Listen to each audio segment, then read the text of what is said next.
I have a friend in Israel, and when I showed her the video, she was like, how did you do the snow? I'm like, it snowed. It was a blizzard. That's how I did the snow.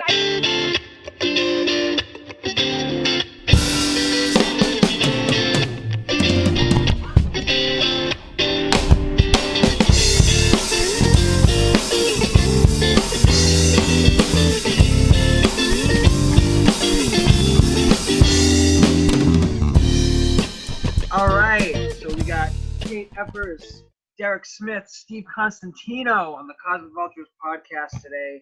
What's going on, everybody? How we doing? Doing Good. Doing Happy good. Saturday. Yeah, happy Saturday. I actually didn't even know what day it was until you told me, so thank you. That's what being furloughed does to you. You're just like, what? Every day just mushes into the next day. Long time no see for all of you guys, but it's, again, the power of social media. It's cool because I've only met you all that one night, right? Or 2 nights? Yeah, I think it was 2 nights. I thought we did 2 nights maybe. Oh, I know. We played the show, the middle together, not together, but together. And then I think we saw each other at there was some kind of mixer thing or independent artist. Oh, that's right. Yeah, Yep. I just thought of that. And Yep. Oh, that's Thunder Road. Was that Thunder Road? yes. Thunder yes. Road, yeah. Somerville.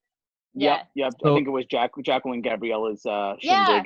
That was a really cool thing. I miss that stuff. Yeah. It's actually what we're doing. We're kind of like trying to do the same thing as just like connecting artists, especially during the quarantine. Like, just have everyone get together, start a community of musicians and artists who just want to chat and like, I don't know, shoot the shit, I guess. Yeah. It's a great idea. We're the Tinder for musicians is what we're going for. Yeah. So are you currently working, Kate? I am working, and just like Jonathan, I work at a hospital as well. So it's one of those things where it's a catch-22 or double I don't know, edged sword. I was gonna say that, and then I'm like, I don't think that's right, but that's what I was gonna say. But it sounds good. The word entendre needs to be used more often. No, sounds like a sword entendre. play.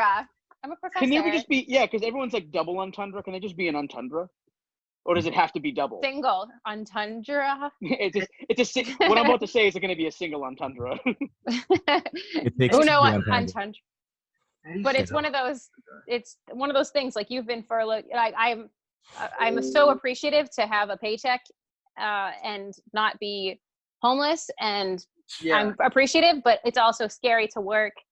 I'm not, without saying what I do at the hospital, I'm not on the front lines, but I work with the people on the front lines. So it's one of those, I'm in it, but so it's just, but I would rather be there than not be there. And because I'm helping so much, if you knew what was going on there, but at the same time, I also, it's scary, but I need to pay my bills. So it's just, I do appreciate, I don't want to complain too much. I appreciate that I have a job right now. Yeah, we commend you because you guys are out there, and that's it can be really scary, but you're helping the most, and that's super important. So thank you for what you do. Yeah. I'm just collecting dust at home. So yeah, Derek and I are just collecting dust. I'm a human dustbin right now. I just picture you like doing somersaults and just collecting dust in your living room. I listened to The Wishing Well at least 3 times since you released it. That's a really, really good album. I really like it. Thank you. I listened to it again, the other night, and you have such a beautiful voice. And I'm not just saying that just because you're on here, but like your voice is, your music is so unique in the best way possible, because I don't think anyone is really doing your style around here, or at least we don't know about it as much. Yeah. So it's so interesting and so unique. How would you explain your music to people who haven't heard you? I think it's kind of theatrical, and there's just, it has different influences. I grew up loving musicals, and I'm an actress too. So I was in musicals growing up, and I love that. And I love 80s movies, and a lot of the music from 80s movies is really fantastical, like The Neverending Story. If you ever listen to the soundtrack, absolutely. It's so beautiful. And just, so I guess it was, and then I like Tori Amos, who's a crazy, no one can ever be the piano player she is, or the songwriter. She's amazing, but just, there's so many just influences, and then stuff that you wouldn't realize. Like I love like 9 Inch Nails and industrial music and metal, which again, I hope to go more towards rock and maybe like what you guys are doing and then some like heavier stuff and going forward, but there's just all these little touches of, I think, and I, without even realizing it, but I can listen to the music and then go, was I thinking of this when I did that subconsciously? But yeah, piano heavy, fantastical, whimsical, I guess, but theatrical, I would say. Really cool. I kind of got like this prog. I was like almost progressive at some points too. Sure. Just like it's just has that cool open-ended feel. Like it's like you don't. It's not like typical. I wouldn't even label it pop necessarily because you don't really know where it's gonna go, and that's what I liked about it. Is like chord changes, the way the vocal melodies went in certain ways, which I didn't expect. Was like this is. That's what I like about this like type of music, because sometimes pop music kind of gets boring after a while, but this like what you produced, it's like you don't know where it's going, and that's what keeps me listening. And it's like really interesting, and I really liked it. Thank you. Yeah, your music right here on YouTube. Oh, cool! Yeah, subscribe it. Oh, that music video is really cool. I watched that the other day. Absolutely. I watched. Thank you. I like that one. I like the thank you. effects in that one. That was good. Yeah, I know. I got really lucky with that because I got to, and I don't know if he'll ever be available again, but it's like I got to nail down like this local science fiction independent filmmaker who's gonna be like the next. I mean, I'm not kidding. Like I really could see him being the next Spielberg in like 20 or 30 years because he's so young still. But I got so lucky as to find him, and it's like pay him the same amount that other people are making for music videos, but it's like this level that I've never even it's so cinematic, and it took a year to make that because we filmed during 3 different seasons, and one of them was just like this where it was all of a sudden there was a blizzard, and we're like it was right at the end of or the beginning of spring, but there was just this crazy blizzard, so that was in there. And I have a friend in Israel, and when I showed her the video, she was like, "How did you do the snow?" I'm like, "It snowed. It was a blizzard. That's how I did the snow." Like, I know you guys don't have snow. Yeah, like I'm in New England. I mean, this is like we live in snowy hell almost every day of our lives. So. The one that just John passed by, spaghetti. That's one of my favorites too. I saw that too. It's hilarious. Oh my god. Oh my god. So I listened to The Wishing Well last night just to get a refresh on it, and I have some notes for some of the songs. I have some like choice cuts that are my favorites. Oh, cool. But I would say, so Prove That You're Real. It's dreamy. It's hauntingly beautiful. I love the rock guitar element in it. Yes. It was a really cool, like, I didn't expect it. It was a great choice. Like, if there was a moment where you decided like, oh, that would be really cool. Like that was very cool to add that in there. It gave it like another element. Really enjoyed that one. For me, There's Only You. Oh, go ahead. Oh, no, I was going to say thank you, because that's literally what happened with Prove That You're Real. And sometimes I almost didn't even want to do that song. With that song, that was the first song I ever wrote in a million years ago in college in a songwriting class, because I originally went to college for Salem State University in Salem, Mass, where I'm from. I went for music originally, and I didn't know how to write a song when I wrote that song. So if you listen to it, you're like, it's not verse, chorus, verse, bridge, verse. Like it's not following any kind of like it's just like a refrain, I guess. So I almost didn't, and then I got stuck too because there was this little instrumental piano thing I was trying to do, and I hated it. And then I was like, very lucky to have an amazing guitar player, now boyfriend. And I was like, can you just play this? And can you play this? And he's like, okay. And you found the notes, yeah.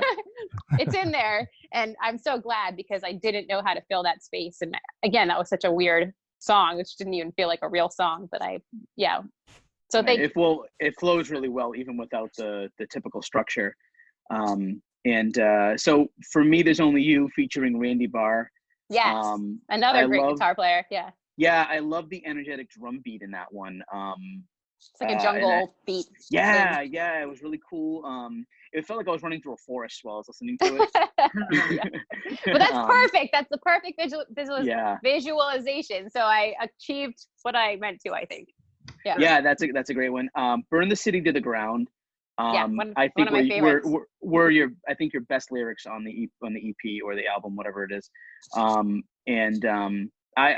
love the lyrics in it. I thought they were great. I listened to it over a couple of times so I can really like listen to all the lyrics. And I love the production of it too. The whole production. Where did you record this? So I originally I did the piano and the vocals at a studio that turned out to be, and I'm sure you guys know, you end up in really bad situations. It was a really shady, bad story, and I'll tell you later who it was, so you don't go there.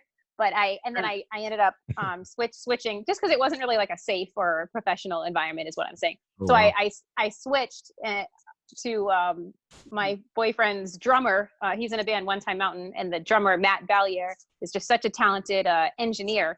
So I was like, can you just engineer this album? And it's like, okay. So and he ended up really co-producing it. And some of the coolest things, he had ideas like, oh, this piano, why don't we turn this piano into a violin instead? Like on Burn the City to the Ground, that was me playing the piano. And instead we turned it into a violin, and it's just so much more impactful. So, and the drums on there, they are electronic drums, but he played them, and he is a drummer. So they're like, they're cool. They're real drums, but they're not, but he played it. And so that was, he, and I put his name all over the album in the credits, because he really turned into like a partnership where I had just like I said, to start, just the piano and the vocals were done, and I moved there, and then we just layered all this really fun stuff on top of it. And only really leaving a couple songs with just piano and vocals. And a lot of the other stuff, I loved just adding on all these cool preamps and sounds. Yeah.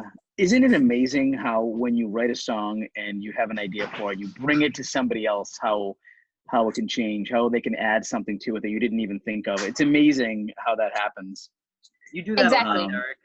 Derek writes a lot of, Derek writes a lot of acoustic folk music, and then when he brings it to the table, it turns into like funk rock or like something psychedelic. You know? Something happens, and then it's just not what it used to be. But it's for the better, because Steve will have an idea and John will have an idea, and then I'm like, oh man, that's why it's always good to collaborate with people. It's just like you never know what you're gonna come up with.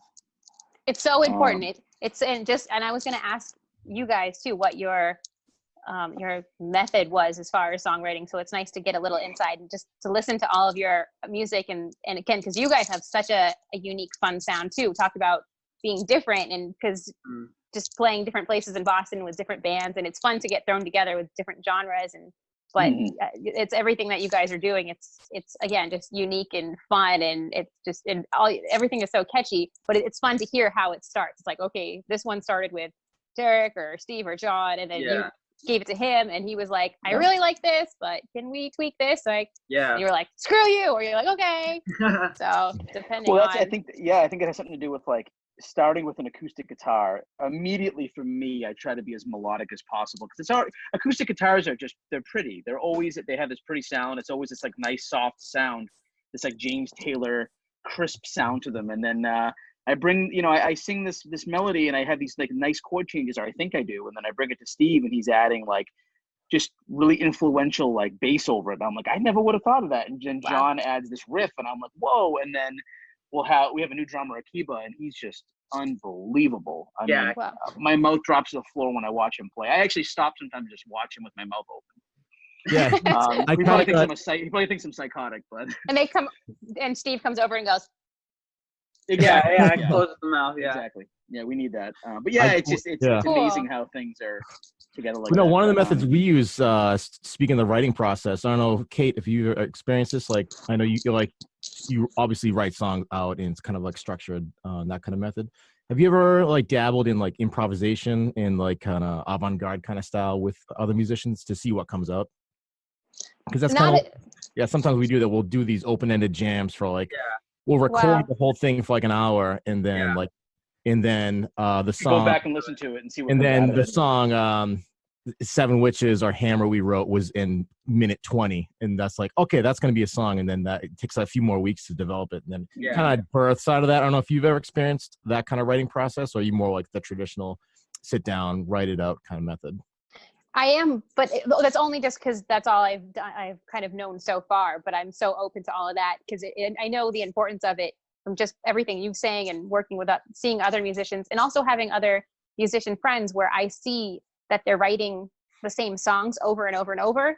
And in my mind, I'm like, I don't want to end up like that. I want to, and I understand like they should collaborate and get other ideas and other input, because sometimes I think if you're a solo artist, you might, depending on who you are, you could end up doing that. And I've seen that with a few people, and I've never, you know, their stuff is good, but it's really similar, like the same songs. And I'm thinking if you just had another songwriter, or you had somebody in there saying change, because that's where it just like the magic happens. You have all these, like the amazing soup is coming together with all the ingredients.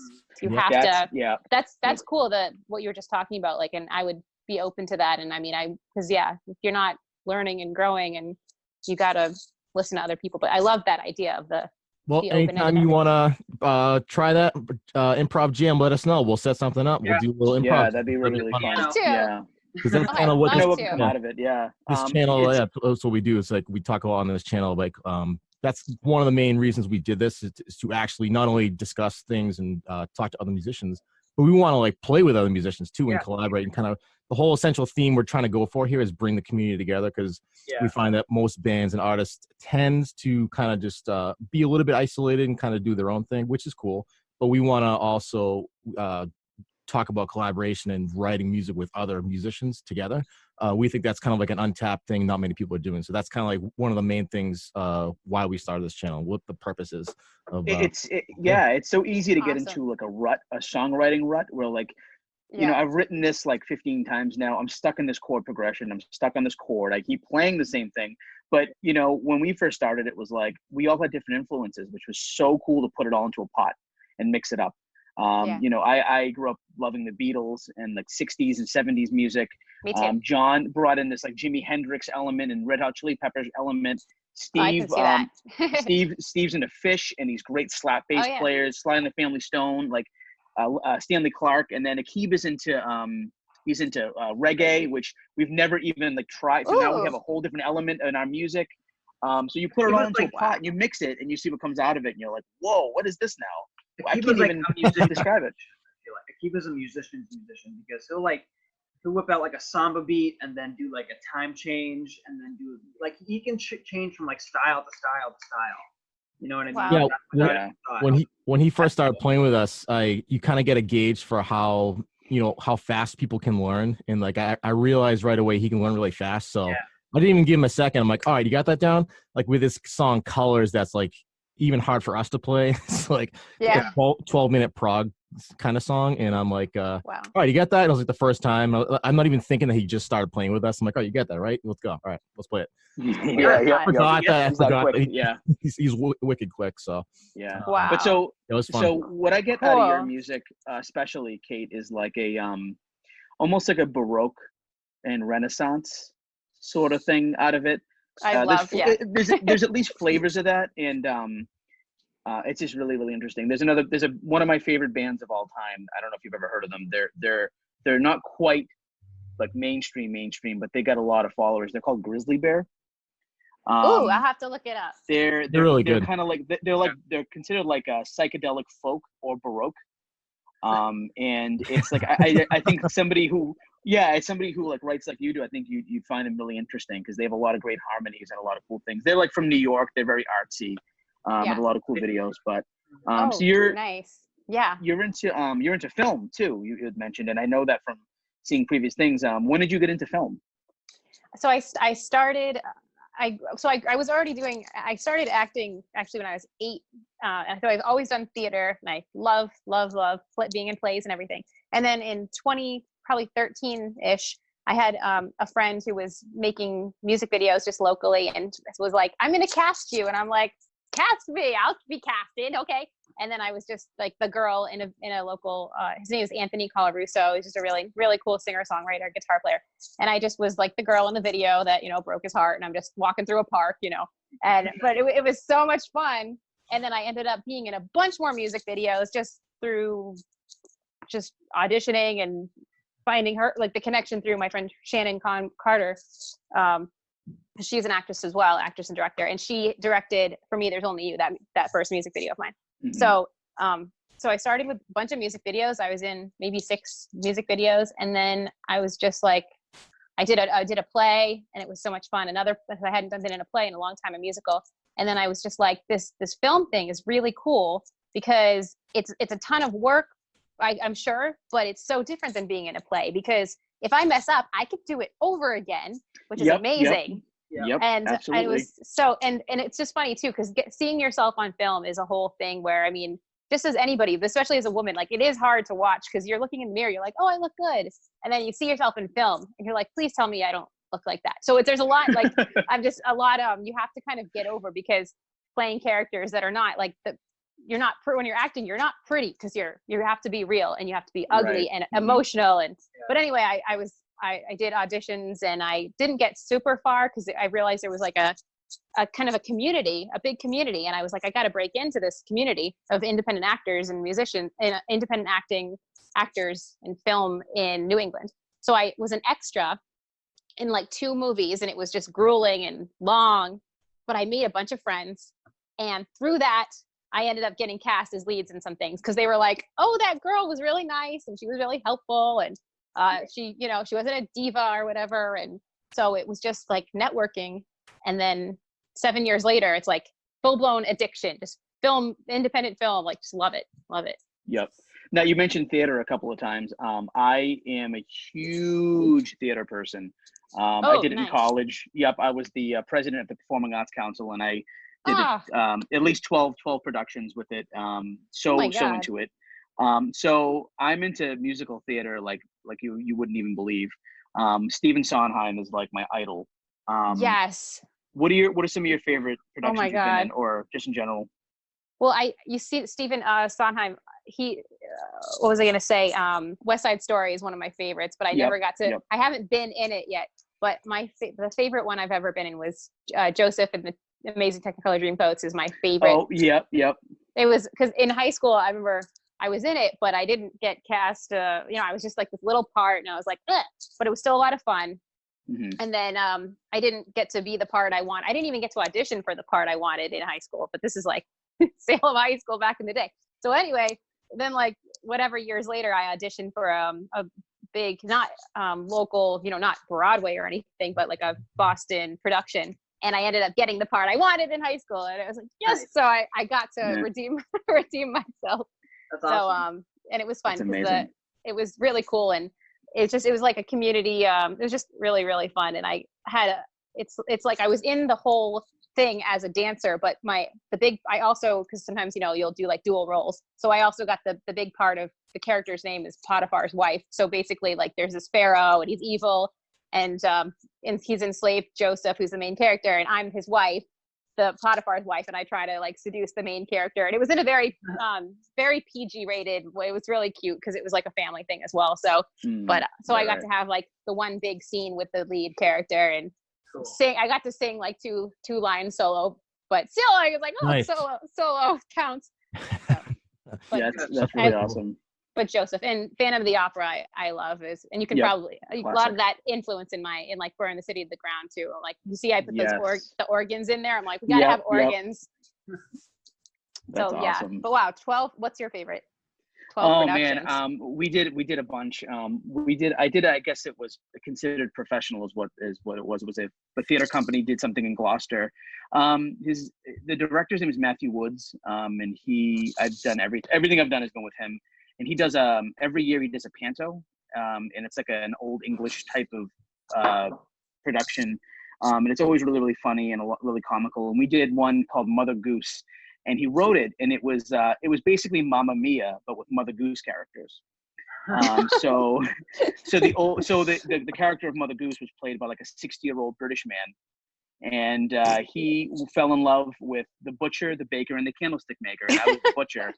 And we got to sing I got to sing the song Mamma Mia live on stage with him, and it's like it was really incredible. And when we got casted as the butcher, the baker, the candlestick maker, we were trying to figure out what we were going to do, because the way he wrote it was he was like, you guys can develop your own characters, how they talk, how they this. And I said, what if we all had different nationalities? And mine was Italian, the baker was French, and the candlestick maker was like Dutch or something. And so I had this really crazy Italian accent and singing Mamma Mia on stage with this guy and like holding hands and looking into each other's eyes. It was like incredible. It was so fun and so funny. But that was definitely my favorite. I love playing villains in plays because you can stylize it and make it fun. And of course, every time I wanted a part, my director would literally give me the part I didn't want on purpose to make me learn. Like for instance, we did the Mousetrap. The Mousetrap is a classic, Agatha Christie. and it's kind of like Clue. Wow. Clue obviously was based off of the Mousetrap, but I said I don't want that part Major Metcalf. He seems kind of boring. I don't want to play the Major. I want to play the villain. And he gave me Major Metcalf. He gave me Metcalf, and I learned, I learned how to do it. And sometimes you need a kick in the ass from people to teach you, like, you know what, you need to get out of your comfort zone. Yeah. So it was important. But yeah, a lot of fun. Love theater. So theater, obviously. I mentioned earlier that short film you did. Spaghetti. That's so cool. Oh my God. And I was gonna say though, this movie, that was, I think it was 2 summers ago, and it's so funny because I had some awful weird eye infection, like my eye, I don't know what happened. Oh really? But I was right before that, hours before that, I was at Walmart and I'm like, I don't know what to do. I went to the pharmacy and they gave me, it was just like hydrocortisone, but you wouldn't believe in that movie, like my eye was all like, I don't even know what was going on. So I still look at that and I'm going, I did really good with that makeup or the hydrocortisone. I wouldn't even know. It was actually just a 7-hour shoot one night. And it was just so the premise of the movie is like, I'm this crazy, like, total like bitchy girlfriend. And, Yes. and find out that the guy's cheating or whatever, but seems like a nice guy and he made this bad mistake. But I'm just taking it out on him and I force him to eat. Brutal. So nasty. I force him to eat spaghetti with hair from the drain that I cleaned out. And so it's so disgusting. But the actor, you wouldn't believe how this was like his first film, and he was so good. He was so natural, but he was a trooper because it was really disgusting because he obviously didn't have to really eat it, but we had like the plate of real spaghetti which was with no hair, and then the actual, and so he had to he was just eating the real spaghetti, but still it's like that plate of disgusting hair spaghetti is right there, and he has to shove it in his mouth, and like he had tears coming down. I mean, it was all real, and That's amazing. And the director had him do it a few times over and over. He was the most amazing. He should have got an award for just enduring that because he was so good. And he did really good too. He was wicked good. Yeah, you did a really good job too, just like being that really mean girlfriend in a way, because like you like put the plate and he's like, why do I have to eat this or something like that, and you're like, you have 2 options, you can either eat that or get out and never see me again. Like, it's brutal. Yeah, I know. It goes so good. I'm gonna say the director is somebody that I know through a few different people, and he first posted the cast listing, and I just was like, his name's Matt. And I was like, Matt, let me do that. And he was like, listen, I really want somebody really, really bitchy. And he's like, sorry, I know what so I was like, okay. So anyway, whoever he cast didn't show up. So he didn't, or just ghosted him. So a week before the shoot, he was like, Kate, do you want to still do it? I was like, sure. Okay. And I thought, like, I told you I could be bitchy. Like, that's all acting just because you're not, I mean, it's acting. I can act like a bitch. Right. Yeah. So you had that swagger for sure. You had the wine glass, just all snooty, like, whatever, just, we're fine. So funny. That was so awesome. And that was done on an iPhone. You shot that on an iPhone? Yeah, he was entering some contest. He had special lenses, and this is a guy that has like he has like state-of-the-art, amazing stuff, but the contest was to shoot a movie on an iPhone. So, and he had this really special lenses and all this, and we had lighting, and it was filmed actually in Lowell, at a little studio in Lowell. And I can't remember what it's called, but I'll let you know. But I mean, I love Lowell, and I'm there a lot actually. And yeah, that's early. So it was crazy. And what was funny too is like, so I don't really drink. Like every once in a while I'll drink just because I just don't too much, but I will sometimes. But I never do. But he wanted us like to drink a little bit for this, but we were doing so many like takes and it was 7 hours. So I'm like, oh my God. So it was actually just champagne, like pink champagne. So we're drinking and I'm like, I was starting to feel buzzed, and I never feel this way. I'm like, I'm gonna get drunk, forget my lines, and like I can't keep drinking. So, but he really wanted us to just have like little baby sips. But you can't. It's hard to fake it because he had like the cameras right here, so it's hard to kind of like fake drink. So I'm glad I remembered my. You think that helped you loosen up for the role a little more with the? No. It makes me nervous because I'm not used to feeling like really buzzed. Like so I was like, okay. But it probably looked better. It probably made me look better for the role because I'm supposed to be like a boozed up bitch. So that's a good one. Boozed up bitch. Right. Change the title. Now, have you done any other short films besides Spaghetti, or is that? Oh yeah. In that I've done Probably, I think maybe 10 or so.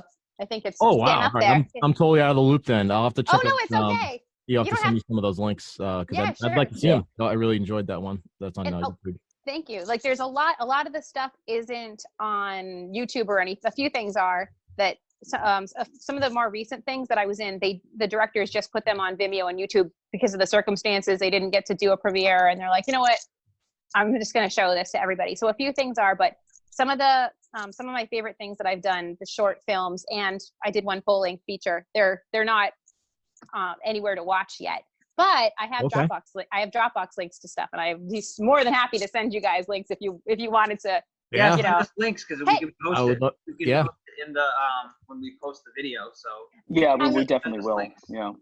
Oh, I mean, actually, sorry. I mean, they're like Dropbox links, like they can't be shared yet. Yeah, don't share it, John. Well, we could do the YouTube. We could do the YouTube and the Spotify. Yeah. Thank you.